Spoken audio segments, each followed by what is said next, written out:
natin yung salitang Spirit. Espiritu. Gano'ng kahalaga ang Espiritu? Parang tayo mabuhay, kailangan natin, huminga. Diba? Kapag hindi ka humihinga, ano mangyayari sa iyo, Charles? Mamamatay. Ganon kasindi, So, mahalaga yung paghinga natin. Ganon kahalaga yung banal na Espiritu. Dahil ang banal na Espiritu ang siyang nagbigay sa atin ng buhay, tatak, upang may pagpatuloy natin ang misyon na pinagkaloob sa atin ng Panginoon na ipagpatuloy ang pag-aahayag ng paghahari ng Diyos. Paulit-ulit sinasabi natin ang banal na Espiritu.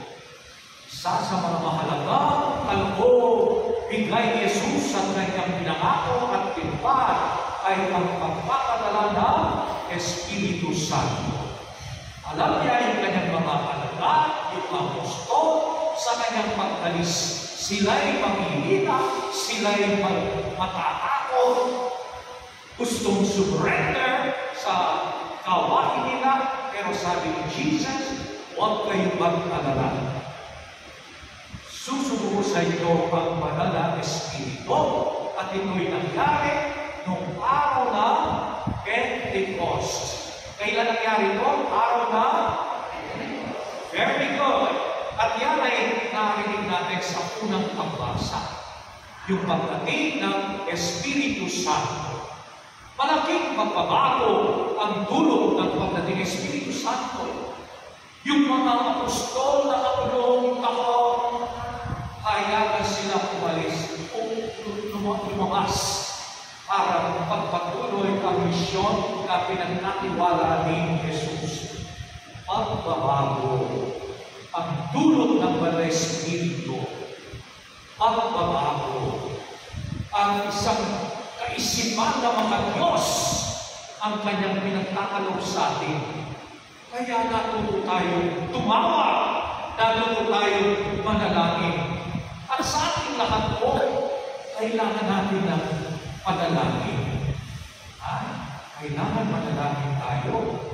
Sabi nga nila, kailangan magkape tayo araw-araw. Alam niyo kape? Hindi lang hinihinom. Ang Barako, 3-in-1, Starbucks, hindi yung sinasabi ng kape. Kape. Spell yung kape. K-A-E-E. Kape. Magkape kayo araw-araw. K, kausapin, A-P, Panginoon, everyday. Ayan. Okay? Kausapin ang Panginoon, everyday. Kape. Yan ang nagdudulot sa atin ng tuwa-lala ng kapayapaan. Pero ito mga nakarang-araw, ang nagbibigay sa akin ng lakas ay ang aking araw-araw panalangin. I lost one priest. Namatay sa pari natin, 46 years old, Father Paul. Paris priest ng Transfiguration. Bata pa yun. Gabi, kung aking pamangkin ng aking visa, 42. Kinasal na 3 months ago. Massive heart attack. So sabi ko, Lord, hindi maintindihan. Pero dahil kinakausap ko si Lord, at least may kapayaman ako sa aking kalooban. Kaya mahalaga yung panalangin. Okay? Sabi ng Panginoon, everyday. Alam nyo, kung dumating ang Pentecost, ito ang inyong pinaka-Pentecost. Anong nangyari? Parang may dilang apoy sa ulunan ng bawat isa. Di ba? Ano yung dila? Dila, ginagamit natin yung dila upang tayo magsalita. Katulad ng ginagawa ko kayo. Kung wala siguro ang bilang, ganda lang. Hindi makakapagsalita. Di ba? Apoy. Ang apoy ginagamit para luminis. Pinapadaan ng pinto, baka, lamban, tubig kapag marumi, padaan mo sa pagpatuloy mo, lilinisin mo. Diba? So, gano'n ang Espiritu Santo. Sa pamamagitan ng Espiritu Santo, nililinis tayo ng Panginoon sa ating mga kahinaan, sa ating mga kasalanan. Kaya itong sa atin ang kalawang pagbasa, mamuhay mabuhay kayo ayon sa Espiritu, hindi ayon sa laman o ayon sa mundo. Bakit? Yung ayon sa laman, ayon sa mundo, anay, hindi tama ang iniisip, di ba? Nasaktan mo ko, sasaktan kita. Okay? Nakunan mo ng bato, tatapon sa'yo, granada. Yan ang laman, yan ang Espiritu. Pero, yung mundo, pero yung Espiritu, iba. Nasaktan mo ko, usapan natin bakit nasaktan ka, bakit ano yung ginawa mo? Usapan natin. Nandun ang pagpapatawad, nandun ang pagkilala sa bawat isa bilang kapatid yung iba, yung bawat tao. Kaya napakalaga itong inyong pagtanggap ng sakramento na bugtib. Kayo ay sinusunod ng Diyos para ipakita sa ibang kabataan kung paano tayo dapat mamuhay bilang Kristiyano. Ang ating pagka-Kristiyano, hindi lang tayo natin naman.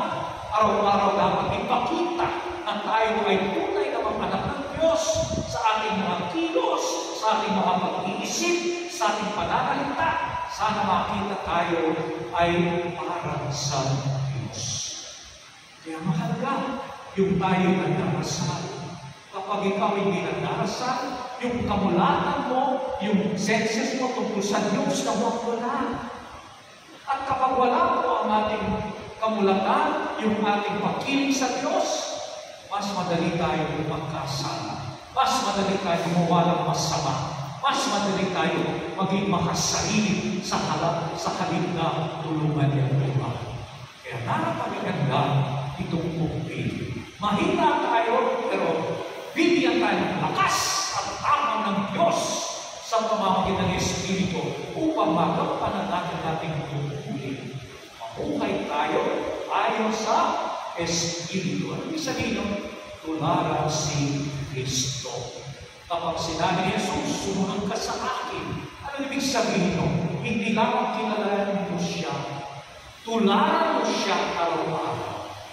At pinapakita sa atin, sa ating mga sakripisyo, pagsisikap, may pagbabago, maraming biyaya ang kanyang isusubmit sa ating pagsisikap malapit sa kanya.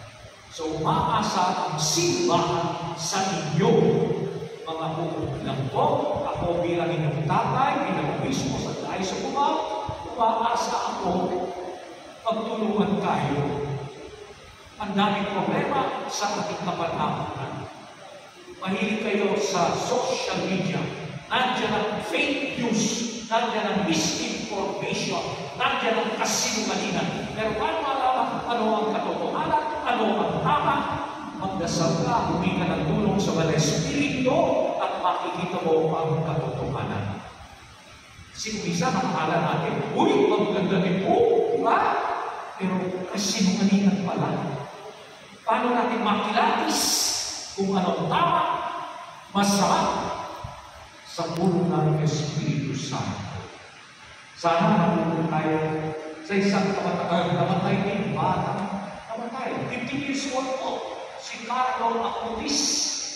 Ano? Eh, mahilig siya. Ano? Bata pa, mahilig sa computer. Parang junior programmer na. 12 years old, 13 years old. Ang ginawa niya, mahilig siya sa Netflix. Mahilig siya. Pero, sa kanyang oras, tinubos parang maipalaga na. Halimbawa, yung devosyon sa ating mahal na ina. Sa kanyang computer, pinapalagana yung devosyon sa Eucharistia, sa banal na misa, pagpapahalaga. Sa kanyang mga kaklase, kung may pinubuli, sabi, magtulong naman ba kayo? Ibuli ng klase natin. Ganon, kahit na bata, murang isip, ang pag-isip niya maka-Diyos. Kapag nakita niyang kaklase niya ay magulang, maraming nakakaway sa kanyang magulang, Papa, tulungan mo natin, ikaw magulang, halimbawa, ikaw klase ko. Sana ganoon tayo magmalasakit sa isa't isa. Okay? At sa mga magulang, minumihang salamat po, narito kayo. inyong presensya. At sana hindi namin presensya ngayon, but sa mga susunod pang araw, susunod na taon, kayo po ay maging inspirasyon gagawin sa inyong mga anak at sa inyong mga ninganak. Tandaan natin po, ang pamilya ay ang simbahan sa tahanan. Kung hindi naranasan ng mga bata, kabataan ng Diyos sa pamilya, mahihirapan silang maranasan ang presensya ng Diyos kahit na napakagandang simbahan na kanilang papasukan. Nagsisimula ko sa pamilya. Napakagandang pag-usap ang nangyari nung hindi na po mag-officiate sa renewal of marriage vows ng isang couple, 50 anos na sa kanilang pagsasama. At marami silang sinabi bakit nagpapasalamat sila sa Diyos. 50 years magkasama. Pero isa sa magandang sinabi sa akin ng lalaki, sabi niya, Bishop, isang malaking responsibility ko, tungkulin ko akayin ng mga aking anak makapasok sa kaharian ng Diyos. Wow! It is my duty, my responsibility to bring my children to heaven. Sana ganun din po ang ating damdamin, ang ating pananaw sa ating tungkulin bilang mga magulang. Responsibility nyo, makakain sila, madalasalangin ang inyong mga anak. So sa inyong lahat, maraming salamat. Sana tumugon tayo sa tamang binibigay ng sakramento ng tubig. Maging matapat tayo sa si, tapat tayong tagasunod ni Jesus sa panalangin, pagsipa, paglilingkod, pagmamalasakit sa kapwa, at makakasa kayo sa kabila ng mga kahirapan, uunlad ang ating buhay. Susulian ng Diyos ang maraming pagsisikap ninyo. Ano ninyo? Kayo, kung gusto nyo umunlad. Gusto ba nyo umunlad sa buhay? Hello? Okay, gusto nyo umunlad? Kanta nyo umunlad. U-N-L-A-D. Umunlad. Okay? Unahin natin lagi ang Diyos. Okay? Umunlad. Unahin natin lagi ang Diyos. Asa kayo, lalo ng pagdarasal sa akin, araw-araw ng misa, upang maging matapat kayo sa inyong misyon bilang Kristiyan, bilang tagasunod ni Jesus.